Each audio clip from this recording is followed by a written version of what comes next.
السلام علیکم ورحمۃ اللہ وبرکاتہ۔ الحمد للہ کفا وسلام علی عباد اللہ الذین اصطفیٰ، اما بعد فاعوذ باللہ من الشیطان الرجیم، بسم اللہ الرحمن الرحیم۔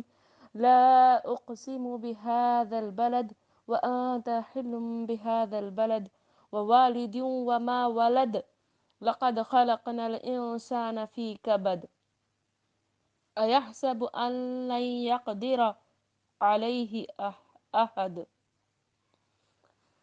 رب اشرح لي صدري ويسر لي امري واحلل عقدة من لساني يفقهوا قولي ربي زدني علما اللهم لا سهل الا ما جعلته سهلا وانت تجعل الحزن اذا شئت سهلا۔ ہر قسم کی تعریف، توصیف، کبریائی، بڑائی صرف اللہ تبارک و تعالیٰ کے لیے لائق اور زیبا ہے۔ درود و سلام ہو میرے اور آپ کے آخری نبی جناب محمد رسول اللہ صلی اللہ علیہ وسلم پر۔ اللہم صلی وسلم علی نبینا محمد صلی اللہ علیہ وسلم۔ الحمدللہ آج ہم سورۃ البلد کی تفسیر دیکھیں گے۔ سورۃ البلد مکی سورت ہے جس میں 20 آیتیں اور ایک رکوع ہے۔ یہ سورت مکی ہونے کے ساتھ ساتھ اس وقت نازل ہوئی جبکہ کفار آپ صلی اللہ علیہ وسلم کے دشمن ہو گئے تھے، سخت دشمن، بہت زیادہ آپ کو تکلیفیں دے رہے تھے اور آپ کے خلاف ہر قسم کا ظلم کر رہے تھے۔ اللہ تعالیٰ نے آپ صلی اللہ علیہ وسلم کو اس صورت میں تسلی دی اور نصیحت کی کہ ظلم و ستم کرنے والے کا انجام کیا ہوگا؟ برا ہی ہوگا، اور انسانوں کے ساتھ محبت اور ہمدردی کے ساتھ پیش آنا چاہیے۔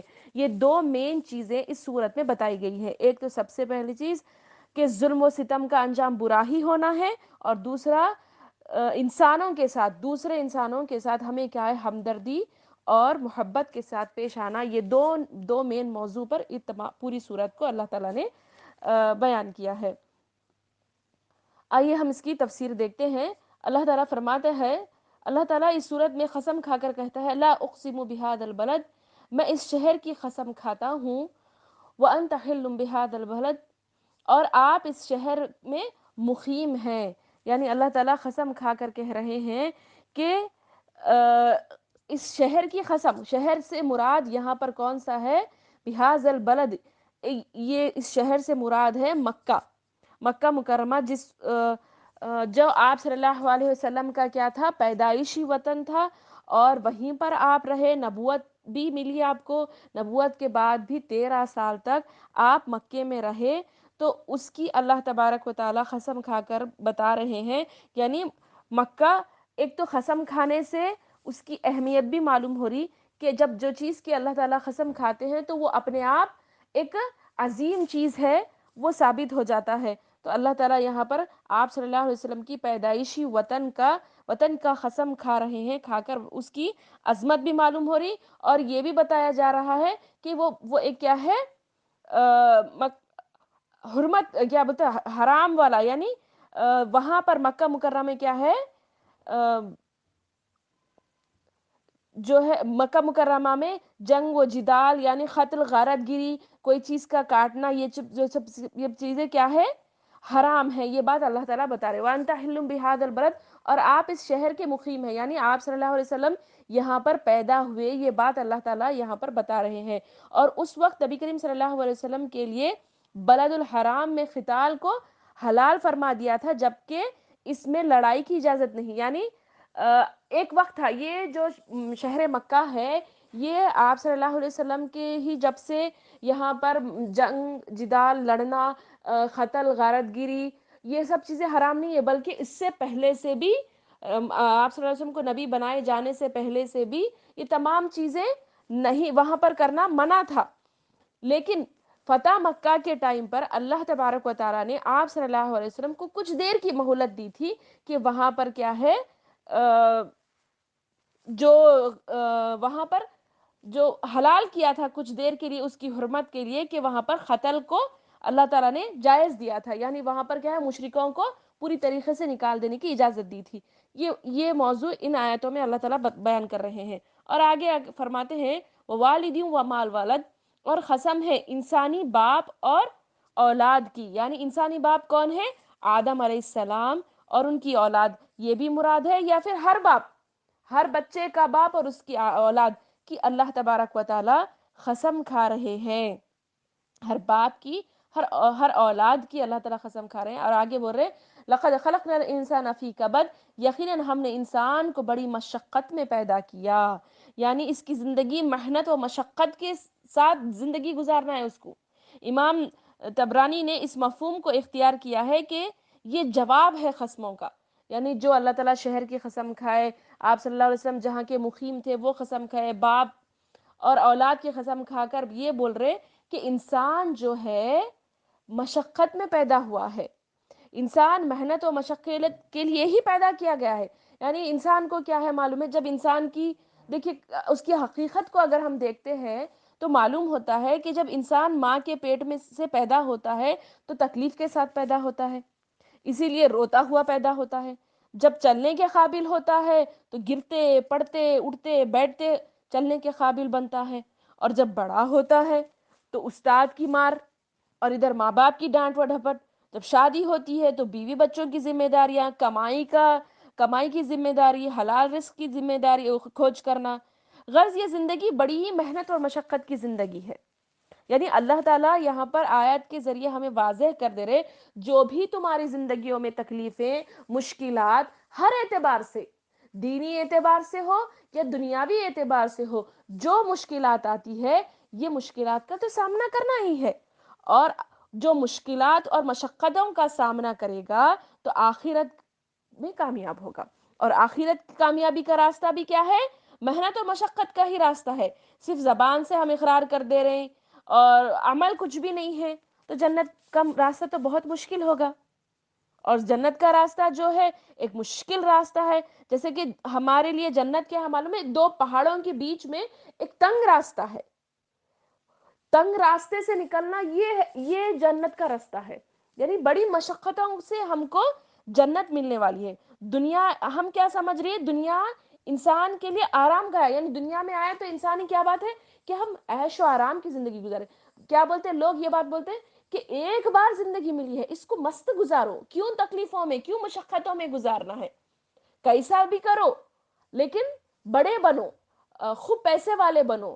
مثال دیتے نا کہ انسان غریب پیدا ہوا تو اس کی غلطی نہیں ہے، کہتے غریب مرا تو اس کی غلطی ہے، یعنی غریب مرنا مطلب بولنے کا کیا مقصد ہے یہ کہ ہم کچھ بھی کرو بھئی، حلال ذریعے سے کماؤ یا حرام ذریعے سے کماؤ، کما کے بڑے آدمی بنو، ایسا نہیں ہے۔ اسلام میں حلال روزی اور استقامت کا اللہ تعالیٰ نے حکم دیا کہ دنیا آرام گاہ نہیں ہے، تم یہ عیش و آرام کے لیے نہیں آئے ہو، ہاں، جس میں وہ مزے اڑانے کے لیے پیدا کیا گیا ہو، بلکہ یہاں اس کی پیدائش ہی مشقت کی حالت میں ہوئی، جب پیدا ہوا تو ہی تکلیف میں پیدا ہوا۔ تو اس سے سمجھ جانا انسان کہ ایک ماں جب اس کو پیدا کی تو بڑی مشقتوں کے ساتھ پیدا کی، اس سے ہی معلوم ہو جا رہا کہ انسان زندگی بھر اس کو مشقتیں اٹھانا ہے، اور انسان کی مشقت میں پیدا کیے جانے کا مطلب یہ ہے کہ انسان دنیا میں مزے کرنے کے لیے نہیں پیدا کیا گیا ہے، بلکہ اس کے لیے یہ دنیا محنت اور مشقت اٹھانے اور سختیاں جھیلنے کی جگہ ہے، اور کوئی بھی انسان اس حالت سے گزرے بغیر نہیں رہ سکتا۔ اور یہ شہر مکہ گواہ ہے، اللہ تعالیٰ مکے کی جو قسم کھائے نا، یہ بات بتا رہے ہیں، یہ شہر مکہ گواہ ہے، یہاں ابراہیم علیہ السلام، اسماعیل علیہ السلام اور کتنے محنت کی تھی، ابراہیم علیہ السلام نے بھی کتنی محنت کی، اسماعیل علیہ السلام نے بھی یہاں پر کتنی محنت کی، اور محمد صلی اللہ علیہ وسلم نے شہر مکہ کو شرک اور برائی سے پاک کرنے کے لیے کتنی محنتیں کی، کتنے دکھ و درد تکلیفیں آپ صلی اللہ علیہ وسلم نے برداشت کی، یہ تمام چیزیں ہم کو معلوم ہوئی اس آیت سے۔ آگے اللہ تعالیٰ فرماتے ہیں اَيَحْسَبُ أَن لَّن يَقْدِرَ عَلَيْهِ أَحَدٌ، کیا یہ گمان کرتا ہے کہ اسے یہ کسی کے بس میں ہی نہیں ہے؟ یعنی انسان یہ گمان کر رہا ہے کہ یہ خیال کر رہا ہے کہ اس پر کسی کا بس نہیں چلے گا، یعنی میں ہوں، میری زندگی، میرا اختیار ہے، میں کچھ بھی کر سکتا ہوں یا کر سکتی ہوں، ایسا نہیں ہے۔ یہ انسان گمان کر رہا ہے کہ اللہ تعالیٰ بولے کہ یہ گمان کر رہا ہے، کہتا پھرتا ہے، آگے اللہ تعالیٰ فرماتے ہیں کہتا پھرتا ہے کہ میں نے تو بہت کچھ مال خرچ کر ڈالا، یعنی دنیا کے معاملات میں فضولیات میں خوب پیسہ اڑانا، پھر فخر کے طور پر لوگوں کے سامنے بیان کرنا کہ میں نے فلاں میں اتنا خرچ کیا، میں فلاں اتنا کر چکا ہوں۔ تو یہ بول رہے اللہ تعالیٰ کہ یہ تمام چیزیں کیا ہے؟ یہ کیا یہ یوں سمجھتا ہے کہ کوئی اسے نہیں دیکھ رہا ہے؟ ہاں، ایحسب ان لم یرہ احد، اللہ تعالیٰ بول رہے کیا یہ گمان کر رہا کہ اسے کوئی نہیں دیکھ رہا؟ پہلے اللہ تعالیٰ کیا بول رہے، یہ گمان کرتا ہے کہ یہ خیال کرتا ہے کہ اس کے پر کسی کا بس نہیں چلے گا؟ نہیں، نہیں گمان کرنا چاہیے، بلکہ ہماری زندگی اللہ تعالیٰ کے ہاتھ میں ہے۔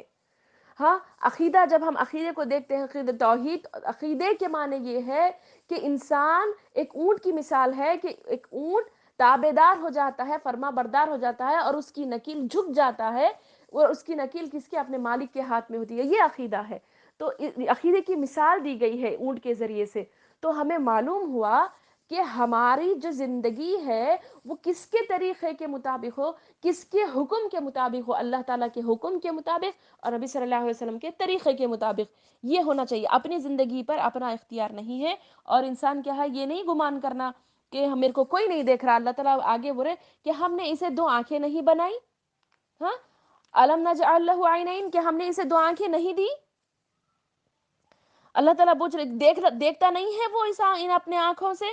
اور ولسان و شفتین، اور زبان اور ہونٹ نہیں بنائے؟ یعنی زبان سے وہ بولتا ہے، اور ہونٹوں سے وہ بولنے اور کھانے کے لیے اسے مدد حاصل ہوتی ہے۔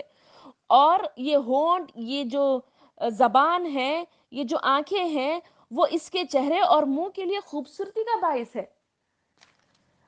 اللہ تعالیٰ آگے فرما رہے وَہَدَيْنَاهُ النَّجْدَيْنِ، کہ ہم نے اسے دکھائے نہیں 2 راستے، کہ ہم نے دکھائے اس کو 2 راستے، کہ ہم نے نہیں دکھایا۔ 2 راستوں سے مراد کیا ہے؟ یعنی خیر کا راستہ بھی اللہ تعالیٰ دکھائے، شر کا راستہ بھی دکھائے، ایمان کا راستہ بھی دکھائے، سعادت مندی کا راستہ بھی دکھائے۔ یعنی اللہ تعالیٰ دونوں راستے بتائے، ہدایت کا راستہ بھی بتائے اور شر کا راستہ بھی بتائے۔ تو چوائس از یورس، انسان کی چوائس ہے، انسان کی اب یہاں پر مرضی ہے کہ میں کس راستے پر چلوں، کہ مجھے جنت اور جہنم دونوں کا راستہ اللہ تعالیٰ بتا دیے کہ یہ کام کرو گے تو جنت میں جاؤ گے، یہ کام کرو گے تو جہنم میں جاؤ گے۔ تو تمہارے ہاتھ میں ہے کہ تم اپنی زندگی، اپنی آخرت کس طرح بنانا چاہتے ہو۔ دونوں راستے اللہ تعالیٰ ہمارے سامنے رکھ دیے ہیں۔ فلا اقسم، آگے اللہ تعالیٰ فرماتے ہیں سو اس نے نہ، آگے اللہ تعالیٰ فرماتے ہیں کہ مگر اس نے گھاٹی کو پار نہیں کیا۔ فَلَقْتَحَمَ الْعَقَبَةَ، تو اس نے گھاٹی کو پار نہیں کیا۔ وَمَا أَدْرَاكَ مَا الْعَقَبَةُ، اور کیا سمجھتا ہے کہ یہ گھاٹی کیا ہے؟ اللہ تعالیٰ بول رہے گھاٹی سے مراد کیا ہے؟ گھاٹی سے مراد یہ ہے کہ اس کی مثال سمجھانے کے لیے، گھاٹی کو سمجھانے کے لیے اس کی مثال یہ ہے کہ محنت اور مشقت کی وضاحت کے لیے جو نیکی کے کاموں کے لیے انسان کو شیطانی وسوسوں سے اور نفسانی خواہشات کے خلاف جو کرنا پڑتا ہے، تو یہ گھاٹی کے درمیان سے چلنا ہوا راستہ۔ یعنی نیکی کے کام جب بھی آپ کرنے کے لیے اٹھیں، شیطان وسوسے ڈالتا ہے، آپ کو روک دیتا ہے، یا پھر آپ کی خواہشات نفس کیا کر دیتی ہے؟ اللہ تعالیٰ کے حکم کی خلاف ورزی کرنے پر مجبور کر دیتی ہے۔ ان تمام چیزوں کو کنٹرول جب انسان کرتا ہے، تو جیسے کہ گھاٹی پر چلنے کے لیے سخت جد و جہد کی ضرورت ہے، اسی طرح دنیا میں بھی زندگی گزارنے کے لیے جد و جہد کی ضرورت ہے۔ یہ بات یہاں پر بتائی جا رہی ہے۔ اور اللہ تعالیٰ کیا بولے تم کو کیا معلوم یہ گھاٹی کیا ہے؟ فَكُّ رَقَبَةٍ، کسی گردن یعنی غلام کو آزاد کرنا ہے، یعنی کسی غلام کو آزاد کرنا یہ ایک بڑا کام ہے۔ اور اللہ تعالیٰ بولے او طعام فی یوم ذی مسغبہ، یا بھوک والے دن کھانا کھلانا، یعنی کسی بھوکے کو فاقہ کے دن، یعنی فاقے کے دن کھلانے سے مراد کیا ہے؟ ایسا ماحول آ گیا، ایسے فقر و فاقہ آ گیا کہ آپ کے پاس خود آپ کا پیٹ بھرنے کے لیے ایک روٹی ہے، لیکن جب آپ دیکھتے ہیں سامنے والا تکلیف میں ہے تو اپنی ضرورت کو نہ دیکھتے ہوئے کیا کرنا؟ سامنے والے کی مدد کرنا، سامنے والے کو کھلانا، یعنی مشقت والے دن میں بھی دوسروں کی مدد کرنا۔ یہ اللہ تعالیٰ یہاں پر بتا رہے ہیں، یعنی آپ اب بھوکے ہیں لیکن بھوک رکھتے ہوئے بھوکے کو کھانا کھلانا ہے۔ اور کیا بول رہے اللہ تعالیٰ؟ یتیماً ذا مقربہ، کسی رشتہ دار اور یتیم کو کھلانا، رشتہ دار کو کھلانا، یتیم کو کھلانا، او مسکیناً ذا متربہ، بے سہارا اور مسکینوں کو۔ تمام لوگوں کا سہارا دینا ہے، رشتہ داروں کا خیال کرنا ہے، یتیموں کا خیال کرنا ہے، بے سہارا لوگوں کا، مسکینوں کا، تمام کا خیال کرنا ہے۔ یہاں پر اللہ تعالیٰ بول رہے یہ ہے اصل گھاٹی، یعنی غلام آزاد کرنا، بھوک والے دن خود کو بھوک ہے لیکن دوسرے کی بھوک مٹانا، رشتہ دار کا، یتیم کا، بے سہارا کا، مسکین کا خیال کرنا، یہ دنیا میں اصل مشقت کا کام ہے۔ تو یہ تمام چیزیں کرنے کی اللہ تعالیٰ ہم کو رہنمائی کر رہے ہیں۔ آگے اللہ تعالیٰ فرماتے ہیں ثم كان من الذين آمنوا وتواصوا بالصبر وتواصوا بالمرحمہ، پھر ان لوگوں میں سے ہو جا جو ایمان لاتے ہیں اور ایک دوسرے کو صبر اور رحم کرنے کی وصیت کرتے ہیں۔ یعنی اللہ تعالیٰ بول رہے ہیں کہ اس سے معلوم ہوا کہ مذکور اعمال یعنی اوپر کے جتنے اعمال ہیں خیر کے، اسی وقت نفع اور اخروی سعادت کا باعث ہوں گے جب ان کا کرنے والا صاحب ایمان ہوگا۔ سمجھ رہے؟ یہ تمام نیکیاں کر رہے لیکن ایمان نہیں ہے تو پھر یہ آخرت میں کوئی سعادت کا باعث نہیں بنیں گے۔ یہ سب سے امپورٹنٹ بات اللہ تعالیٰ بول رہے کہ ایمان سب سے زیادہ ضروری ہے۔ ایمان نہیں ہے لیکن تمام اچھے کام کر رہے تو یہ آپ کو کچھ نفع دینے والے نہیں ہیں۔ آپ کا عقیدہ، آپ کی توحید صحیح ہو۔ اور کیا بول رہے اللہ تعالیٰ؟ اور ایک دوسرے کو صبر کی تلقین کرتے ہیں، یعنی ایمان کی وصیت اور ایک دوسرے کو صبر کی تلقین کرتے رہنا چاہیے۔ اولئک اصحاب المیمنہ، یہی لوگ دائیں بازو یعنی سیدھے ہاتھ والے ہوں گے۔ والذین کفروا بآیاتنا ہم اصحاب المشأمہ، اور جن لوگوں نے ہماری آیتوں کے ساتھ کفر کیا یہ کم بختی والے ہیں۔ یعنی جو لوگ، اللہ تعالیٰ بول رہے ہیں کہ جو لوگ ہماری آیتوں کا انکار کرتے ہیں یہی لوگ بدبخت ہے، یعنی ان کا ہی نقصان ہے جو اللہ کی آیتوں کا انکار کرتا ہے، یہی نقصان میں ہے، یہی خسارے میں ہے۔